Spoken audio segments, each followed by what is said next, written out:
Hi, this is Fergal from Poker VIP, and welcome back to part 5 of Have You Got the Guts, the tournament edition. To catch you up, we have been playing this tournament on screen for pretty much the entire duration. So parts 1, 2, 3, and 4 include pretty much all the play.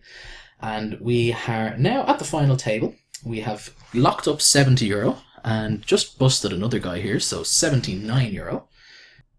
And we now have pocket 7s, which is a hand that we are certainly going to be playing. Just a case of how we want to play them.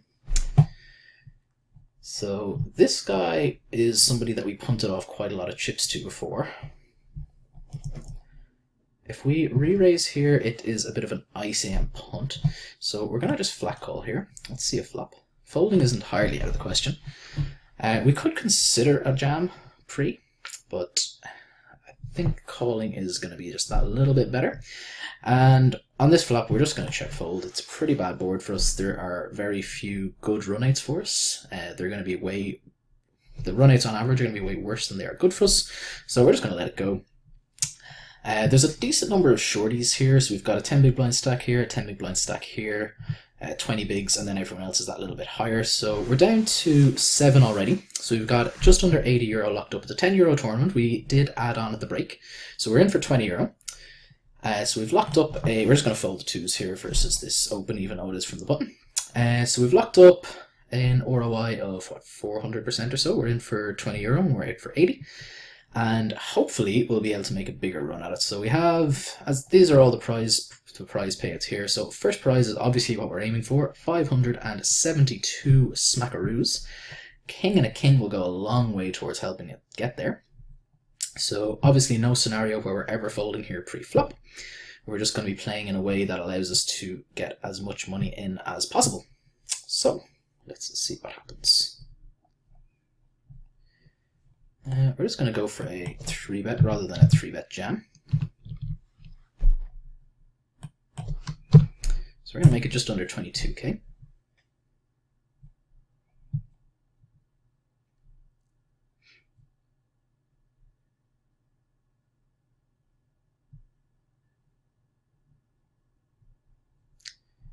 Must have Oreo is taking his time, making a decision. And he makes the fold.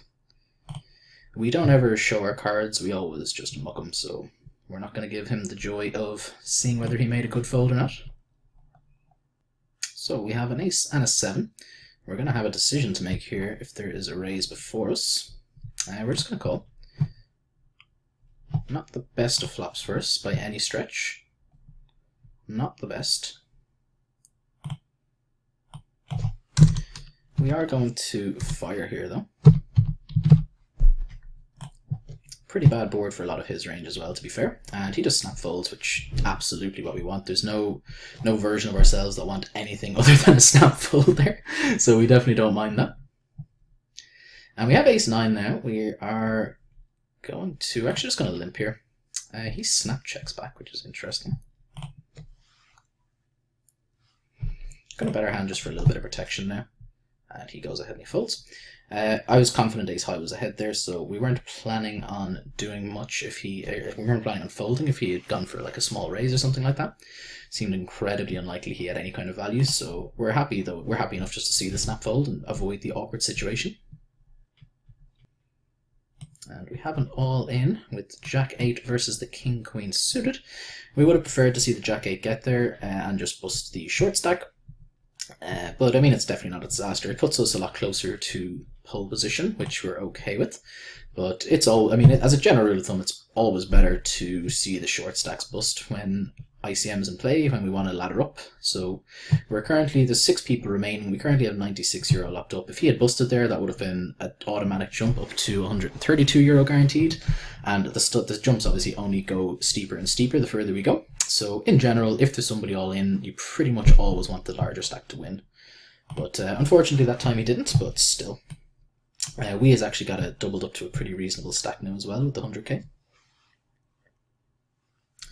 Okay, we've got a king and a jack, and they are both the same color. We are going to be bringing this in for a raise.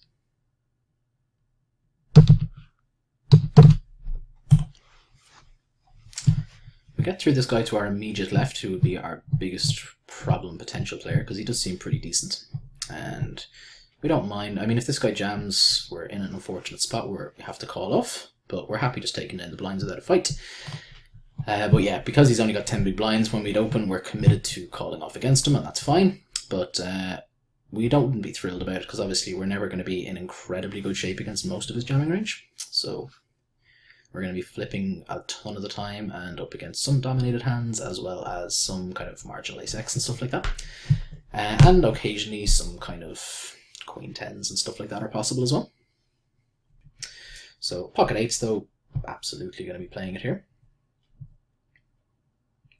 This guy raises, we are just going to jam, and we're just going to go for a standard open ourselves. We are going to 4-bet jam if Bowis re-raises us. He doesn't. Interesting spot for we here. Definitely a situation where they could look to squeeze jam a little bit light. We're going to bet this flop, and we're going to bet it small. So we're going to go just shy of 14k into 37k. I don't expect people to get overly tricky, given that it's a multi-way pot, and we need to protect our hand here a little bit. So obviously we have a lot of king x in our range there. Our overall range is pretty damn wide, but we definitely have king x. If no one has any pair, I don't expect people to be going bonkers against us and kind of check raising as a bluff or anything like that. And we definitely don't want to check back and allow a potential 4 overcards a free chance to hit. It doesn't make any sense. So by taking it down, we're thrilled. We pick up a very substantial pot. Not a very substantial, but a chunky pot.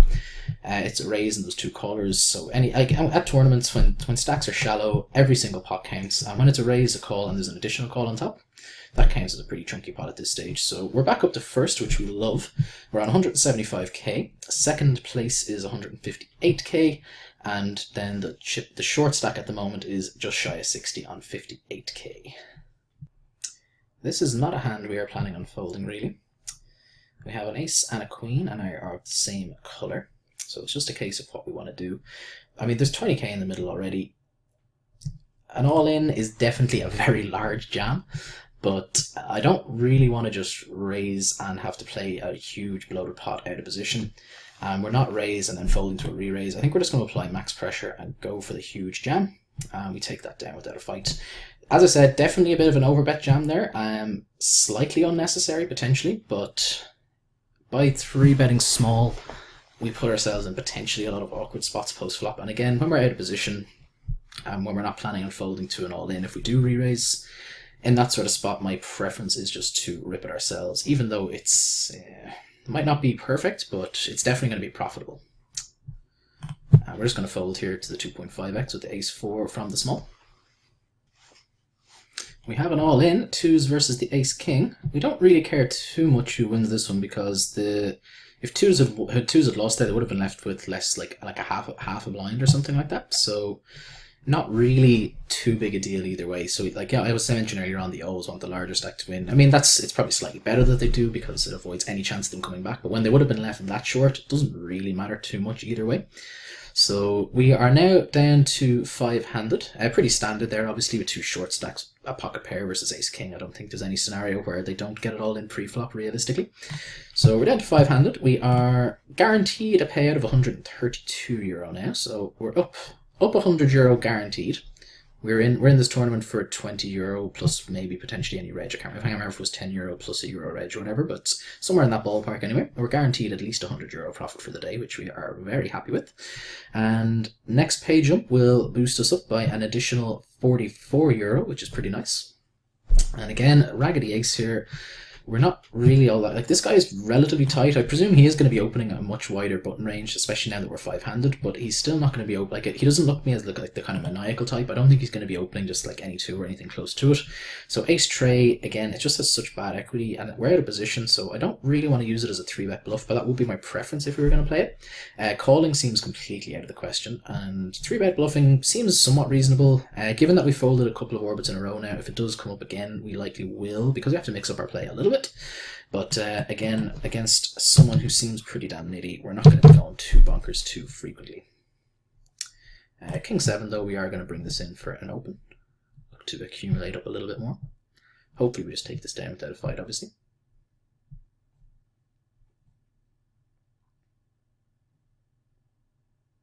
One of the main reasons here is that we've been pretty inactive over the last 2 or 3 orbits, so we do need to be somewhat active. And I mean, King 7 is a reasonable steal hand. If we'd been like really active over the last while, I would likely just let this one go. But as I said, we're happy enough to mix and match. We are going to fire on this board, pretty difficult to have connected with. So far, from my recollection, this guy has been playing relatively straightforward.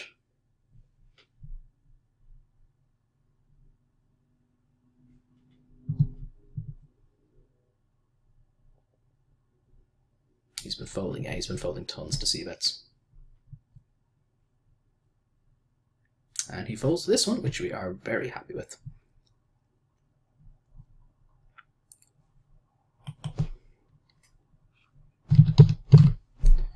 And we're going to be going for the steal again here. So basically, there's 12k in the pot in the middle before anything happens. So just with the blinds and the antes, there's 12k. So we're risking 13,697 to pick up 12k potentially. So we're getting, like, we need to win pre-flop. So this is excluding any post-flop equity. We need to win pre-flop just close enough to half the time. So, which, you know, any raise in a 5-handed game, when stack depths are like this and pretty level all around, it's not an unreasonable assumption that we'll get at least close to that. And then obviously we still have equity post-flop when we do get continued against. So, I mean, there we got 3-bet, no big deal, we just let it go. But yeah, I think in general, we're going to be looking to make some light raises. We're not going to be going like completely bonkers or anything like that, but we will certainly be playing. And here we're going to defend. Good flop for us. Definitely a good flop for us.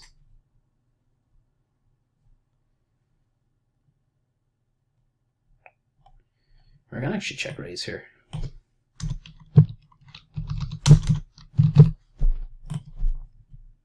We likely have the best hand here. We want to make sure that we charge any of his potential draws and so on. And this is the guy that we definitely punted off a little bit against this guy earlier on with an ace-queen versus set. So it's not impossible that he called us down light here. So we're going to go with our hand here. If he has some sort of draw or combo draw, we want to make sure we charge him now and don't let him the chance to draw for free. And he has a worse jack, so that is an absolute monstrosity of a pot for us. We are up to 323k four-handed, where the nearest to us is on about 150k, 153k. So we're pretty damn chuffed with that result, obviously.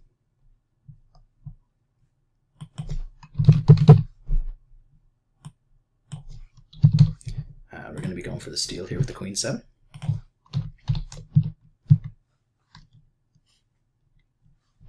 We get one fold. Hopefully we just get 2. If this guy jams, we must fold.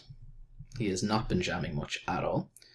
It is a pretty good spot for him to rejam when we've just won a huge pot, so we're going to be behaving a little bit loosely. But he's also could be thinking that because we just won a pot, we might be prone to kind of call it off a little bit lighter as well. So it kind of works both ways. But for now, we will be looking to ruthlessly take advantage of these shorter stacks and look to accumulate as much as we possibly can.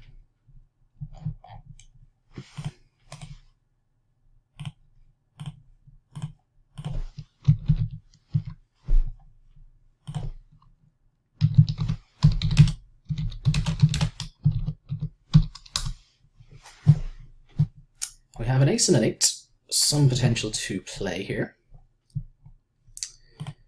So the next pay jump is not insignificant. It goes from one. What do we want to do here? We're just going to call in position and see a flop. We flop a pair, pretty reasonable. We're certainly not folding to a singular c-bet anyway. So I was just saying we're going from 176 to 264, so we're looking at a difference of close enough to €90. I think it's 8 euro it works out as. The 10 we don't love.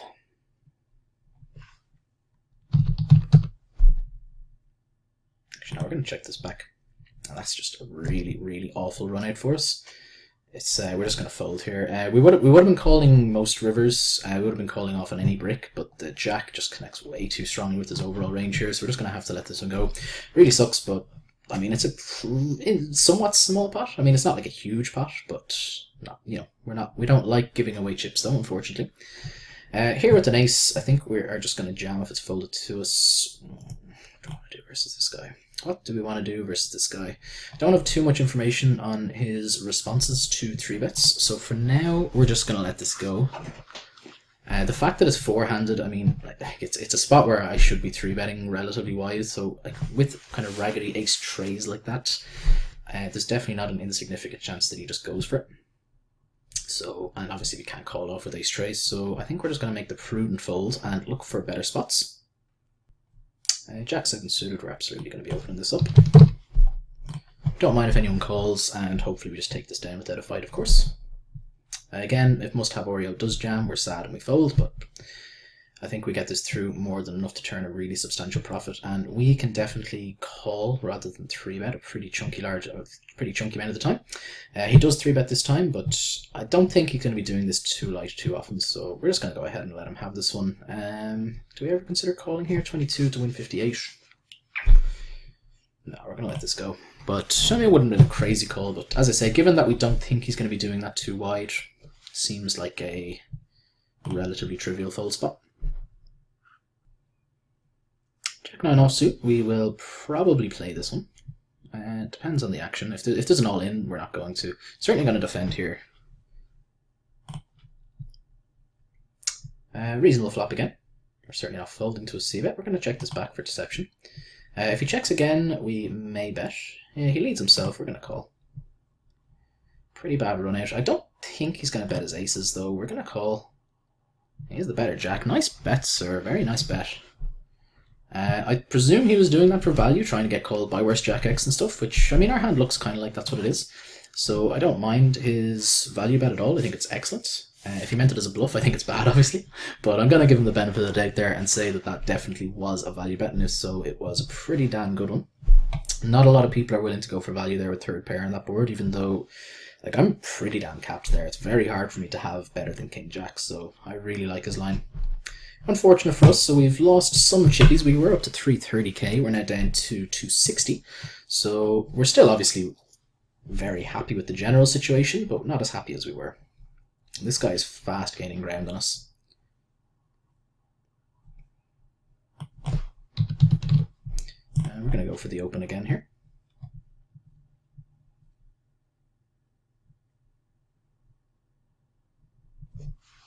Kind of sucks. We're in a spot where we're not going to because he's been so tight, but we're in a spot here where we sort of will have to call off pretty light against this guy in general. A6 it's just gonna be dominated way too often against his jamming range, basically because he's been that tight. But he's at a stack depth now where we are definitely gonna have to go with our hands. Unfortunately, when we have the kings, we just get the snap folds. Obviously not what we want, but hey. We wouldn't have minded seeing some 3-bets there, that is for damn sure. We're going to stick with our defending strategy here.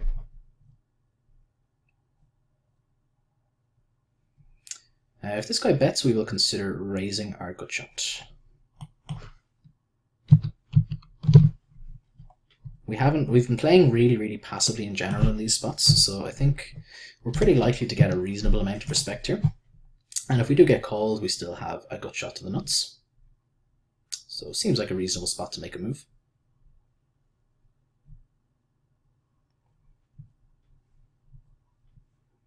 The ace is pretty good for us to barrel, so that's what we're going to do.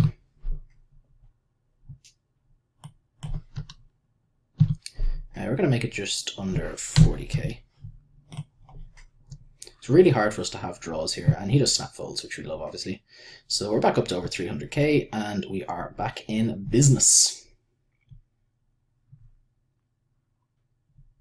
Might discourage him from making plays at our big blinds again, which we may start looking to start 3-betting him a little bit, because he's just been min-raising us. The 3 orbits in a row now, he's min-raised our blind. He's won 2 of them, and the third one then we just won back a lot of our chips in, if not profitable in that spot. But we definitely, we would like to encourage walks in the future, basically. So that's what we're going to. We might look at starting mixing up our play there a little bit and looking for kind of putting in small 3-bets and stuff like that. Ace tray, pretty standard raise from the button. We really hope this guy doesn't squeeze. It's a really good spot for him to do it. We're actually going to check back here with our gut shot and our ace high. Our ace high rates to be ahead somewhat often, and this is the kind of board where he can easily make plays at us, so we don't really want to be doing anything too crazy. Again, we're going to be happy to check this down if we can. 8 shouldn't... I mean, he's some 8s for sure, but I think our ace high still ranks to be ahead enough that we're happy just to check this down. Which we are. We like. Yeah, 6 queen. We're going to let this one go pre. Again, we're just going to stick... this is not really the kind of hand that I want to be 3-betting here. This guy, he's relatively short now. We are certainly going to call and see a flop, but we're not loving 3-betting here versus him. And we're just going to fold this flop. I expect him to c-bet a really chunky amount of the time, but yeah, it's going to be a pretty tricky hand to turn a profit on in general. And 8 tray, nothing we can do here, so just let this one go.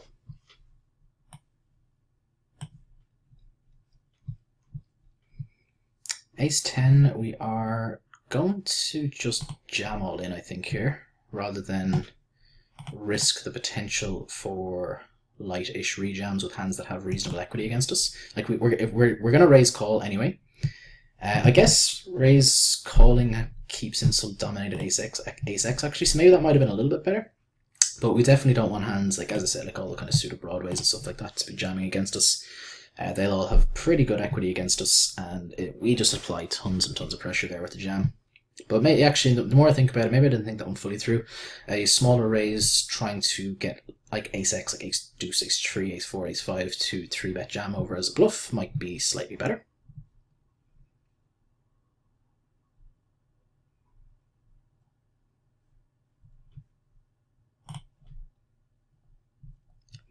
We flop a pair heads up, we are going to check this back. We were going to call a bet.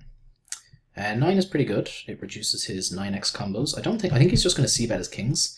So we're going to call here with our 6. It's a disastrous run out for us, really.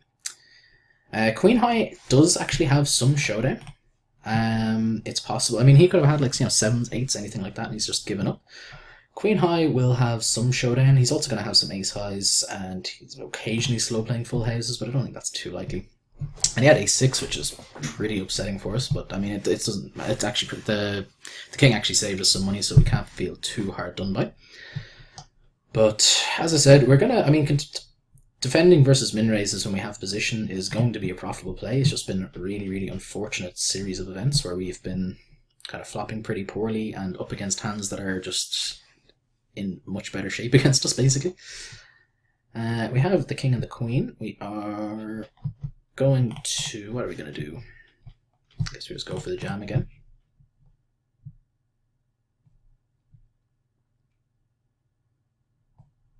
As I said, raise folding is completely out of the question, so we've no problem with just maximizing our fold equity there.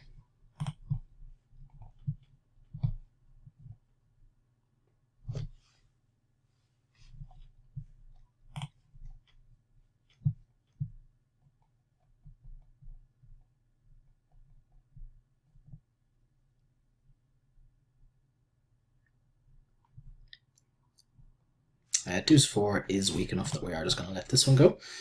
But we are definitely going to have to start making some moves with this guy because we've just been allowing him to walk through us, which is really tilting. We're going to put we to the test here. If it's folded to us, we're just going to jam here for a little less than 20 bigs. Mainly because with this guy behind him that's so short, he has to, like, he's just in a really, really gross spot basically, and there's just so few hands that he can call with there that we're just going to pick those chips up an overwhelmingly large percentage of the time. And if it's folded again, we're just going to rip the king 8.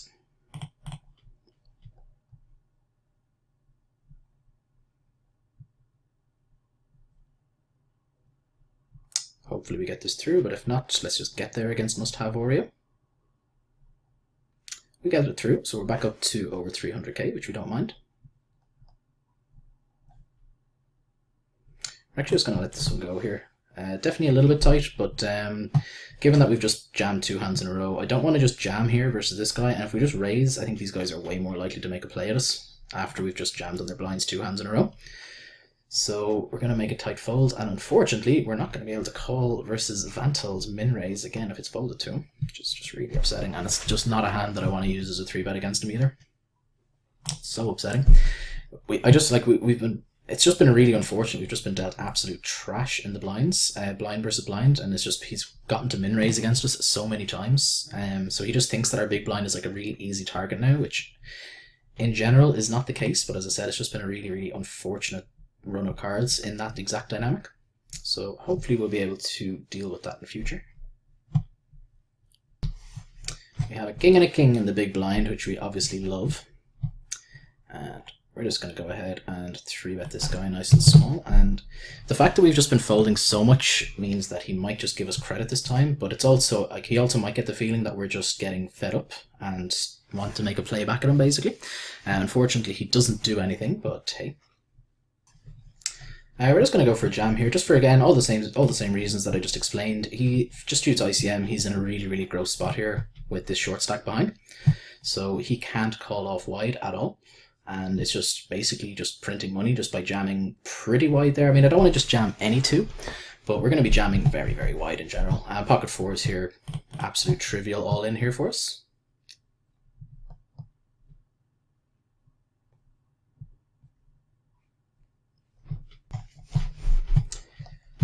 Ace 4 suited, we're just going to rip it against this guy.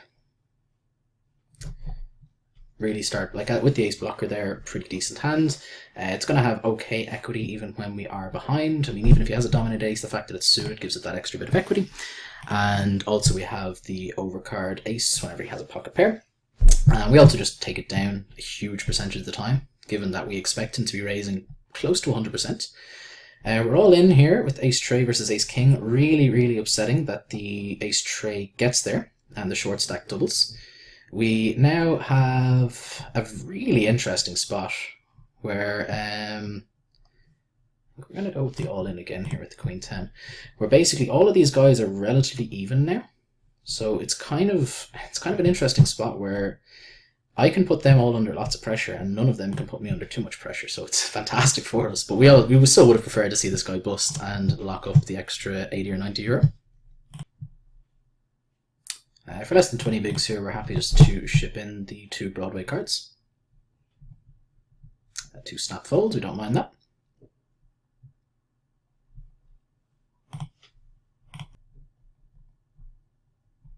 We have a raise and an all-in and a call. Wonderful news. Ace-king. Let's hope the ace-king gets there. Oh, that's an interesting flop.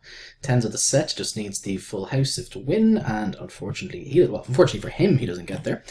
But we're down to 3-handed now, so we've got 264 euro locked up top. And next bubble is our next pay jump is for an extra 100 euro. So blinds at 5k, 10k. We've still got a pretty very, very reasonable stack size, should I say. We're going to go for a raise. We're going to raise call versus the big blind and raise fold versus the small blind. Getting 25 bigs in here would be absurd, but we can't raise fold here versus this stack size with this kind of hand. So yeah, we just need to win a sort of flip. Not what we wanted to see at all on the turn. Unfortunately, we get there on the river, but he had already had us drawn dead on the turn. So now we're all very, very even. So unfortunate that we lose the flip. That would have had us in fantastic shape heads up. But I mean, we're still fine. We're still just about first, I think, or at least very close to it. I mean, we're all very, very even anyway, no matter what happens. So we'll see what happens. As I said, fingers crossed we get the W. We're going to go for the raise here, and we will be raise folding this time to anyone. But we don't have to, so we take it down, accumulate some more chips.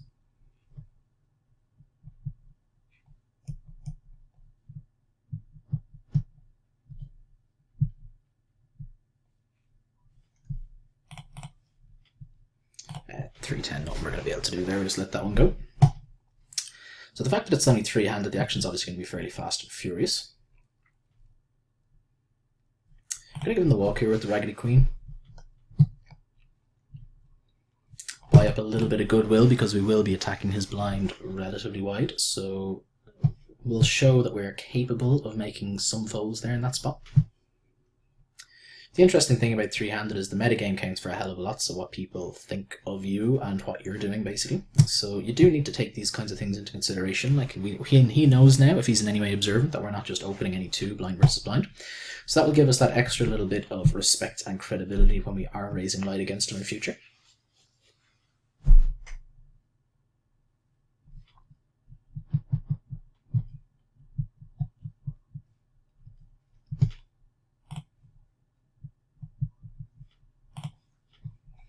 We've got 4-5 suited. There's a pretty decent chance we're going to see a flop here. I'm going to call versus this guy, and we're going to float one off here.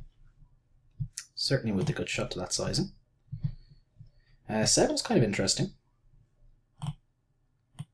We're going to take the initiative here now, and we're going to bet, and we're betting with the intention of firing through on the river.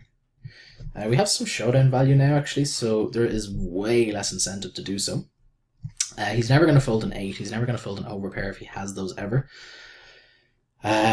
So we're beating his ace highs that he may have check called against us. So following through on this particular river seems like it would be bad. So we're going to check this back. And yeah, he has an 8 there. I don't think he's planning on folding 8 there. Really good to know, though, that he is opening 8 deuce there, so we're gonna be 3-betting him relentlessly going forward now. So we've gotten our confirmation that he's just opening any 2 against us. Pretty easy jam here with the king and the jack. We have to win a pretty huge flip here now. This looks like it could be curtains for us unless we get there on the river. Unfortunately, we do not. So that's going to be the name of the game, guys. €264 locked up. I hope you enjoyed watching. I've really enjoyed filming. Any questions, any queries, any comments, obviously fire them in the chat. Anywhere on Poker VIP and YouTube. I'll check them in periodically and we'll see how we get on. As I said, I hope to see some interaction there, and I'll do my best getting back to you with any questions that you may have.